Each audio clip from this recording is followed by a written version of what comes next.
Hello dear students, कैसे हैं आप सब? एकदम बढ़िया। तो डियर स्टूडेंट्स, आज हम करने वाले हैं म्यूचुअल इंडक्शन के कुछ न्यूमेरिकल्स। थोड़ा सा हम कपलिंग के बारे में भी जानेंगे कि कपलिंग क्या होती है, कि म्यूचुअल इंडक्शन के अंदर कपलिंग क्या होगी। तो सुनिए ध्यान से कि भाई ये कोई दो सोलेनोइड है, कोई भी दो सोलेनोइड है, इसका इंडक्टेंस L1 है, दूसरी सोलेनोइड है, इसका इंडक्टेंस है L2।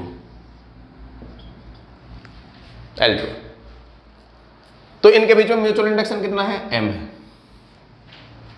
तो जो M होगा उसका फॉर्मूला तुम्हें याद करना है। M इजिकल टू होगा K root L1 L2, K root L1 L2।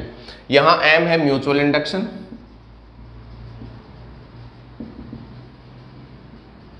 Coefficient of mutual induction बोल सकते हैं। L1 L2 है coefficient of self induction.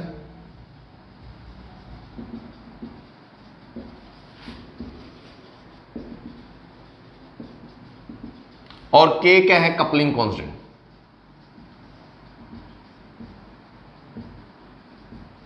Coupling constant, ठीक है। अब देखो जो K है कपलिंग कांस्टेंट, K की वैल्यू ध्यान से सुन लिया। अब K की वैल्यू वेरिएबल होती है। किस तरीके से वेरिएबल हो सकती है? अगर ये दोनों सोलेनोइड को हमने बिल्कुल टाइटली पैक कर दिया तो K की वैल्यू होती है 1। किसके लिए? Tightly packed solenoid. बिल्कुल हमने एक बिल्कुल ऊपर से टर्न ऐसे बिल्कुल टाइट पैक किए तो उसे बोलते हैं हम, किसकी K की वैल्यू क्या होगी? 1 होती है, मैक्सिमम वैल्यू होती है। तो M की वैल्यू क्या होगी उस टाइम पे? मैक्सिमम म्यूचुअल इंडक्शन क्या हो गया? Maximum is equal to root L1 L2। अगर हमने सोलेनोइड को लूजली बाउंड कर दिया कि आराम से दूर दूर से टर्न थे, दोनों टर्न को लूजली बाउंड सोलेनोइड है, तो K की वैल्यू क्या होगी? K की वैल्यू K ग्रेटर देन तो 0 होगी, लेस देन 1 होगी। तो जो M होगा ना वो रूट L1 L2 से हमेशा लेस देन होगा। M की वैल्यू क्या होगी? रूट L1 L2 से क्या होगा? हमेशा लेस देन होगा, अगर लूजली बाउंड सोलेनोइड हुई तो। समझ में आया कि नहीं आया? अब देखिए इधर कि भाई ये तो होगी कपलिंग की बात। अब क्या किया जाए? हम सोलेनोइड लेते हैं कि किस किस तरीके से इसकी वैल्यू आएगी, ये नोट कर लीजिए। इधर देखो, अब की बार क्या किया, अगर सपोज करो हम करके बताते हैं इसकी वैल्यू किस तरीके से की जाए। दो सोलेनोइड है, एक सोलेनोइड ये है, कोई ले ली, एक ये ले ली, दूसरी ये ले ली, ये टाइटली पैक्ड है, ठीक है। करंट है इसमें भाई, दोनों में आ ही जाएगा करंट। तो जो सोलेनोइड है इसका L1 है सेल्फ इंडक्शन, इसका L2 है। तो हम इसकी वैल्यू किस तरीके से निकालेंगे? तो हम L इक्विवेलेंट की वैल्यू किसके बराबर आएगी इसकी? हमें पता है L1 प्लस L2 तो होगा, इसके अलावा भी तो होगा क्या? प्लस माइनस 2M होता है। ये M क्या था? वही रूट L1 L2। क्यों? इसका सेल्फ इंडक्शन आएगा, इसका सेल्फ इंडक्शन, इन दोनों की वजह से म्यूचुअल इंडक्शन भी तो आएगा इसके अंदर। इन दोनों कॉइल की वजह से क्या आएगा? Mutual induction. तो उसकी वैल्यू कितनी है? प्लस माइनस 2M आएगी। अब ये प्लस कब ले, माइनस कब ले? तो प्लस कब लेंगे? अगर इनमें करंट की डायरेक्शन सेम हुई तो ये क्या आ जाएगी? Plus 2M। लेकिन कंडीशन ये रखना K की वैल्यू 1 रहेगी, क्योंकि M मैं बता चुका हूं क्या है, M की वैल्यू क्या है? K रूट L1 L2 है, तो प्लस 2M होगी। तो L1 plus L2 plus 2M। क्यों? L इक्विवेलेंट मतलब इनमें दोनों, अरे ग्रुपिंग ऑफ, हमने एक सोलेनोइड पढ़ा है, ग्रुपिंग ऑफ कॉइल पढ़ा है, तो सीरीज के ना L1 प्लस L2 होता है, पैरेलल में 1/N प्लस 1/L2 होता है, ठीक है। तो सीरीज में ये है, तो हमने क्या बोला? L इक्विवेलेंट की वैल्यू L1 प्लस L2, ये तो ठीक है, ये तो सेल्फ इंडक्शन आ गया दोनों में। लेकिन इनमें दोनों में आपस में म्यूचुअल इंडक्शन आएगा, टाइटली पैक्ड सोलेनोइड लिए हैं, तो इसके अंदर म्यूचुअल इंडक्शन की वैल्यू कितनी आई? Plus 2M। प्लस क्या होगा? 2M होगा, ठीक है। अगर इसी सोलेनोइड को मैं ऐसे लिख दूं, अगर भाई ये लिया, एक ये ले ली, ये ले ली, ठीक है, और इसको लिख सकते हैं हम थोड़ा ऐसे करके, ऐसे करके,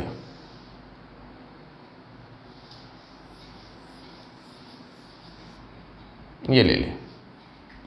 अब की बार इसमें करंट की डायरेक्शन ऐसे, आई करंट गया, करंट गया, करंट गया, करंट गया, करंट गया, और करंट अब की बार वापस अपोजिट डायरेक्शन में आ गया। तो इसकी वैल्यू कितनी आएगी?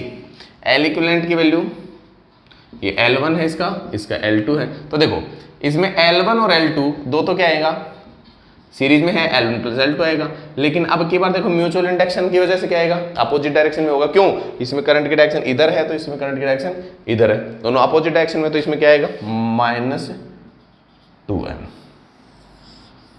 -2m। बस इसमें ध्यान ये रखना प्लस कब लें और माइनस कब लें, ठीक है।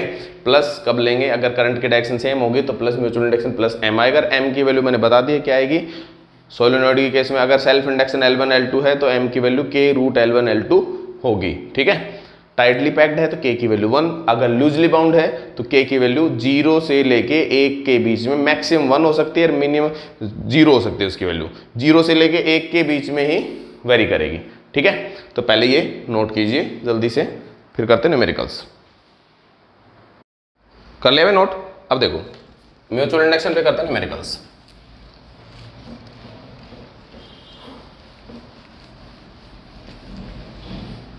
इधर देखिए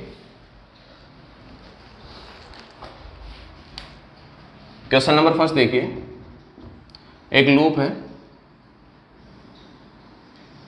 रेक्ट स्क्वायर लूप है, ठीक है। स्क्वायर लूप है, इसके अंदर करंट जा रहा है आई करंट फ्लो कर रहा है इसमें, इसकी साइड है वो L है, इसके अंदर दोनों के कॉमन सेंटर की सेंट्रिक, ठीक है। कोप्लेनर है और कोसेंट्रिक है, दोनों के दोनों कोप्लेनर कोसेंट्रिक है, ठीक है। इसकी रेडियस है ए रेडियस की x, हमने क्या दिया, कोई भी रिंग, ठीक है, सर्कुलर कोई भी रिंग हमने रख दिया यहाँ पे। कंडीशन है L ग्रेटर देन A है, L बहुत बड़ा है A के कंपेरेटिवली। तो क्या फाइंड करना है, find the mutual induction, find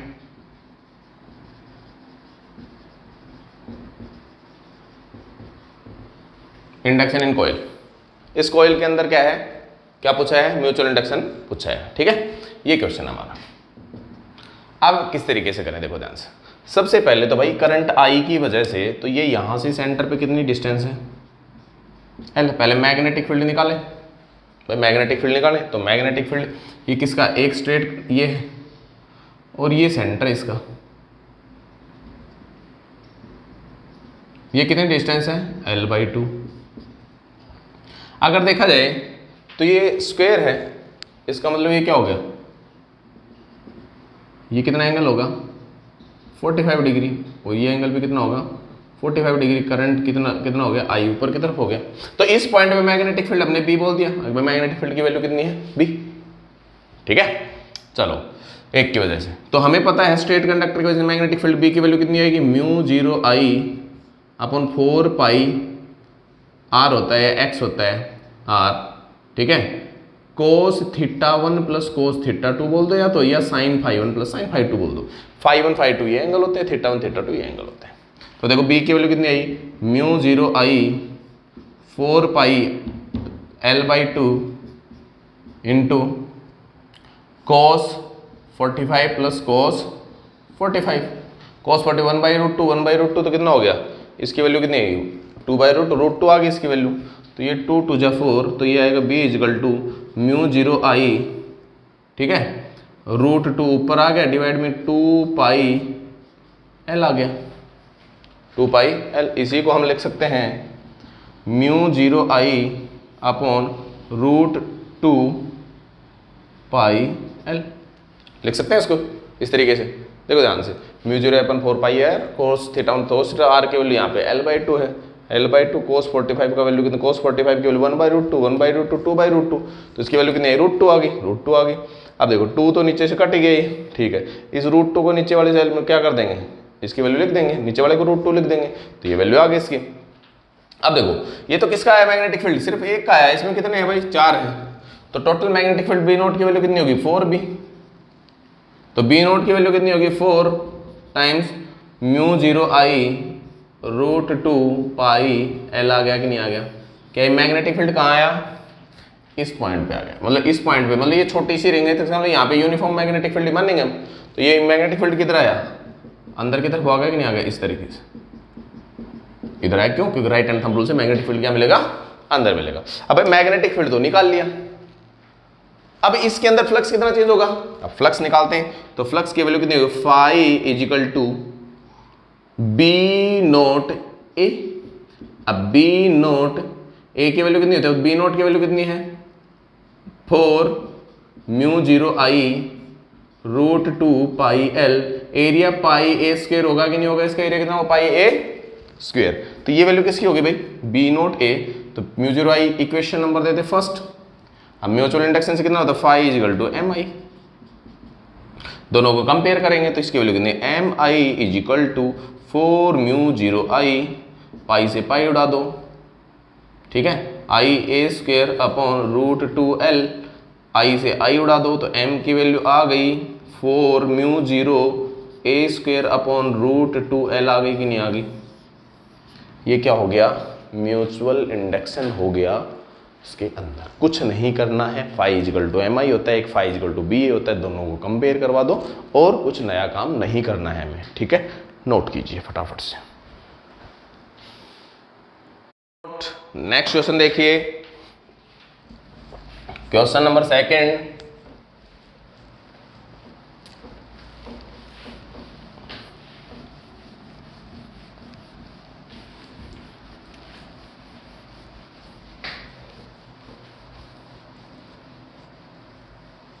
इधर देखिए क्वेश्चन नंबर 2 क्या है।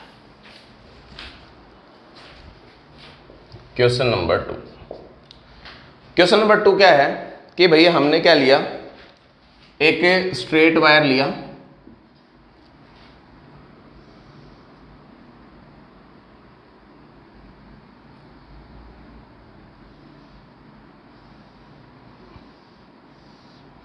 ये रेक्टेंगल इसकी साइड है, सॉरी स्क्वायर है, इसकी साइड है ए और यहां से यहां तक की डिस्टेंस है बी। इसमें आई पूछा है, हमें कोएफिशिएंट ऑफ म्यूचुअल इंडक्शन की वैल्यू पूछी। आगे भाई आई करंट की वजह से इसमें कोएफिशिएंट ऑफ म्यूचुअल इंडक्शन की वैल्यू क्या आएगी, ये हमारा क्वेश्चन है, ठीक है। करते हैं शुरू क्वेश्चन को। आई करंट फ्लो कर रहा है इसमें। एक बात बताइए, ठीक है, हम इसके अंदर देखो ये बी आगे वेरिएबल है, वेरिएबल है, वेरिएबल है, इसका मतलब इसके अंदर लगातार मैग्नेटिक फील्ड की वैल्यू चेंज होगी, क्योंकि मैग्नेटिक फील्ड वेरिएबल है, डिस्टेंस पे डिपेंड करता है। हमें पता है कि अगर एक छोटा सा एलिमेंट यहां पे कट कर लिया जाए सॉरी, इधर देखो, ये एक हमने एलिमेंट कट किया, इसकी dx थिकनेस कितनी dx और यहां से लेके यहां तक x। तो भाई मैग्नेटिक फील्ड वेरिएबल हो गया कि नहीं हो गया। तो भाई मैग्नेटिक फील्ड बी की वैल्यू कितनी होगी, स्ट्रेट कंडक्टर म्यू 0 आई अपॉन 2 पाई एक्स। ये होगा भाई, बिल्कुल होगा, म्यू 0 आई अपॉन 2 पाई एक्स, ठीक है। ये बी की वैल्यू है। अब बी की वैल्यू है ये, इसमें फ्लक्स कितना होगा, फ्लक्स की value D phi is equal to होगा B D A, B D A, B A cos theta होता है। अब दोनों की वैल्यू ये इधर है तो मैग्नेटिक फील्ड इनवर्ड है, तो प्लेन भी इधर इनवर्ड है, तो दोनों की वैल्यू थीटा की वैल्यू 0 होगी, तो बी डी ए बच गया। अब डी ए की वैल्यू क्या, बी की वैल्यू तो मिल गई, डी ए की वैल्यू कितना, डी मतलब इसका एरिया, इसकी देखो लेंथ कितनी है ए, विड्थ कितनी है dx, तो क्या ए dx लिख सकता हूं, लिख देंगे। अब देखो डी फाई की वैल्यू कितनी होगी, b की वैल्यू तो होगी म्यू 0 आई 2 पाई x और इंटू ए डी एक्स, ठीक है भाई, डी फाई की वैल्यू होगी। अब हमें तो फाई चाहिए तो करना पड़ेगा इंटीग्रेशन, तो इंटीग्रेशन कर दिया, mu 0 I 2 pi x A D x. Limit कहां से कहां लगाएंगे, लिमिट यहां से शुरू हुई और यहां तक चलेगी, क्या लिख दूं मैं, लिमिट b और a प्लस बी, क्या लिख सकता हूं, नहीं लिख सकता, ठीक है। देखो यहां से कहां से शुरू, b और a प्लस बी तक चलेगा, नहीं चलेगा, b प्लस ए लिख दो भले ही, a प्लस बी प्लस ए की बात है तो, ठीक है, b प्लस ए लिख दो क्योंकि ये b प्लस ए तक चली जाएगी, ठीक है। b प्लस ए लिख देते हैं, अरे b से लेके b प्लस ए तक जाएगी, ठीक है। तो देखो फाई की value, phi is equal to mu 0 I a 2 pi बाहर आ गया, integration b plus a 1 by x d x. 1 by x का इंटीग्रेशन होता है log x, तो phi is equal to mu 0 I a 2 pi integration कितना होगा log of x हो गया b से लेके b प्लस ए तक, कोई दिक्कत नहीं है। फाई आ गया mu 0 I A upon 2 pi log of b plus A minus log of b। log a minus log b होता है log a अपॉन b, तो इसी को हम लिख सकते हैं, इधर कर देता हूं मैं, phi is equal to mu 0 I 2 pi log b plus a divide by b। ये वैल्यू आ गई कि नहीं आ गई? ये तो भाई अपना आया फ्लक्स, अभी कंप्लीट नहीं हुआ। और फ्लक्स हमें दूसरा पता है, म्यूचुअल इंडक्शन से flux phi is equal to M I होता है कि नहीं होता? इक्वेशन नंबर फर्स्ट सेकंड कर दो कंपेयर, कर दिया कंपेयर, तो हो गई M I is equal to mu 0 I 2 pi a कहाँ खा गया भाई? अबे ए भी तो था, ए कहाँ खा गए? ए भी तो था, ठीक है ए है, a log of b plus a upon b, I cut गया, m इज इक्वल टू आया म्यू 0 a अपॉन 2 पाई हो गया log b plus a upon b। ये हो गया हमारा म्यूचुअल इंडक्शन। समझ में आया कि नहीं आया? करिए नोट।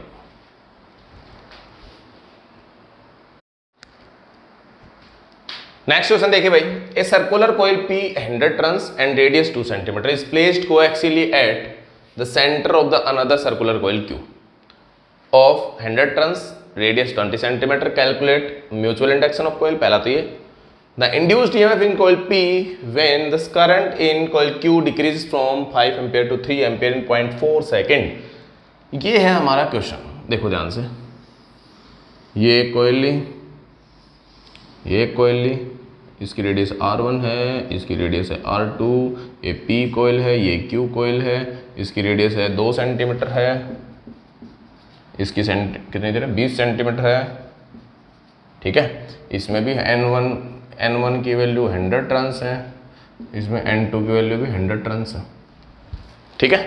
देखो दो तरीके हैं, एक तो मैंने इसका डेरिवेशन पहले करवा दिया था, म्यूचुअल इंडक्शन के अंदर करवा दिया, ठीक है। डायरेक्ट फॉर्मूला यूज कर सकते हो, क्या था m का, म्यू 0 N1 N2 पाई R1 स्क्वायर अपॉन 2R2, ये था पाई R1 स्क्वायर 2R2, ये था हमारा फॉर्मूला। ये आया कैसे था कि भाई इसके अंदर फ्लक्स कितना होगा, फाई इक्वल टू बी ए किसका, A1 का, B2 A1, और N1 किसके टर्न्स किसके आएंगे भाई? देखो मैग्नेटिक फाइल्ड फाई है, वो कौन सा फाई निकाल रहे हैं हम, इसके, तो N1 आएंगे कि नहीं आएंगे, N1 B2 A1। अब टर्न्स तो इसके अंदर फ्लक्स चेंज हो रहा है, तो इसके अंदर फ्लक्स चेंज होगा इसका, तो इसके अंदर टर्न कितने N1, मैग्नेटिक फील्ड इसका यूज हो रहा है, और एरिया किसका, इसका यूज होगा, ठीक है। तो ये वैल्यू आएगी, तो फाई की वैल्यू कितनी आई, इक्वल टू एम आई भी तो होगा, ठीक है। करंट किस में, सेकंड वाले में करंट ले रहे हैं हम, आई, तो इसके अंदर क्या है फाई, तो इसकी वैल्यू क्या होगी, N1 B2 की वैल्यू कितनी आती है, इनटू N1 म्यू 0 आई अपॉन 2 R2, और A की वैल्यू कितनी होगी, पाई R1 स्क्वायर होती है। तो देखो ध्यान से, म्यू 0 N1 N2 और इक्वल टू क्या है, एम आई के बराबर है, आई से आई कट कर दो, तो इसकी वैल्यू कितनी बची, देखो म्यू 0 N1, अबे N2 कहाँ गया, हाँ इधर इसमें B2 N2 भी तो आएगा, B2 की जगह N2 आएगा ना, क्यों, क्योंकि B2 की वैल्यू कितनी आएगी, B इक्वल टू क्या होता है मैग्नेटिक फील्ड, म्यू 0 आई अपॉन 2 R2 होगी, लेकिन नंबर ऑफ टर्न्स कितने N2, तो इसकी वैल्यू N2 भी तो आएगी, तो N1 N2 mu 0 N1 N2 पाई R1 स्क्वायर 2 R2 होगी कि नहीं होगी, ठीक है। ये हम पहले कर चुके हैं, ये मैंने पहले बता दिया है, ठीक है। तो इसके अंदर डायरेक्ट ये फॉर्मूला पुट कर सकते हैं, अब ये पुट किया डायरेक्ट, तो इसकी वैल्यू कितनी है, एम इक्वल टू म्यू 0 की वैल्यू 4 पाई 10⁻⁻⁷, N1 कितने 100, N2 भी कितने 100 पाई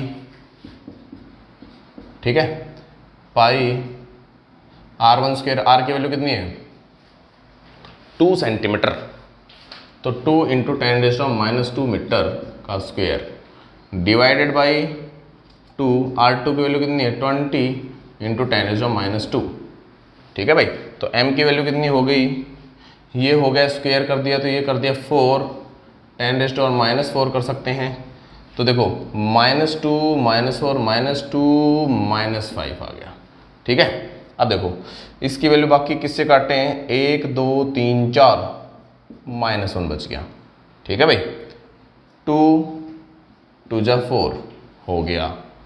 ठीक है, ये कट गया, 10 बच गया, 10 हो गया।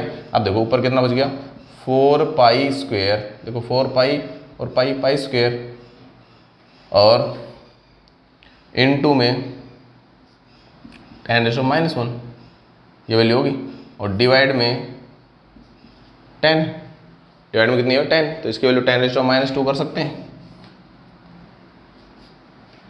कुछ गड़बड़ तो नहीं है रे, शॉर्ट रन है, पाई 10⁻⁻4 हो गया। ठीक है, -11 हो गया, अबे यार एक मिनट दोबारा देखो इसको, थोड़ा सा गलती कर दी, दोबारा देखो। m = 4 pi into 10⁻7, 100 into pi into ये होगा 4 इंटू 10⁻4 R1 की square divided by 2 into 20 into 10⁻²। अब देखो -2 कितने बच गए रे, -2, तो ये माइनस कितने हो गए -9, अपन ने काट दिए थे, गलती कर दी थी। ठीक है, तो इसके लिए 1 2 3 4, तो 4 कट गए इससे, तो -3 बच गए, तो -5 बच गए। तो m की वैल्यू कितनी होगी 4 पाई स्क्वायर, और ये 2 2 जा 4 हो गया, और ये कट गया 10। ठीक है, तो इसके लिए 4 पाई स्क्वायर इंटू 10⁻5, 10⁻5, और डिवाइड में कितना बच गया 10 बच गया। तो इसकी वैल्यू कितनी होगी, पाई स्क्वायर की वैल्यू मैंने बता रखी 10 ले सकते हैं, तो इसकी वैल्यू कितनी होगी m = 4 into 10 into 10⁻5 divide by 10, 10 से 10 कट गया, तो इसकी वैल्यू कितनी है 4 इंटू 10⁻5। ठीक है, ये इसकी वैल्यू होगी म्यूचुअल इंडक्शन की। पहला क्वेश्चन हो गया कंप्लीट। ठीक है, हेनरी h लिख दो इसको, 4 इंटू 10⁻5 हेनरी आ गया। अब दूसरा क्वेश्चन क्या है कि अगर 5 से लेके 3 तक अगर इसमें करंट की वैल्यू डिक्रीज की जाए तो इसमें कितने 0.4 सेकंड में, तो इसमें इंड्यूस ईएमएफ की वैल्यू कितनी आएगी, तो ईपी की वैल्यू कितनी होगी m di/dt, होता है कि नहीं होता, होता है। तो ईपी की वैल्यू b है, b कर रहे हैं, a कर दिया हमने, इसकी वैल्यू कितनी, ईपी = m की value 4 into 10⁻5 into di/dt, di ये हो गया, और dt, तो di/dt कितने से कितने चेंज हुआ 5 - 3। ठीक है, अपॉन कितने टाइम में 0.04, तो ये कितना बच गया 2, तो इसकी वैल्यू होगी 4 इंटू 10⁻5, 2 डिवाइड बाई 0.04, तो इसको लिख सकता हूँ 4 इंटू 10⁻2 लिख सकता हूँ, -2 -3 बच गया, 2 2 जा 4 बच गया, 2 2 जा 4 बच गया, तो इसकी वैल्यू कितनी होगी 2 इंटू 10⁻3, तो 2 इंटू 10⁻3 वोल्ट आ जाएगा। ये क्या हो गया, इसके अंदर इंड्यूस्ड ईएमएफ हो गया, नोट कीजिए फटाफट से।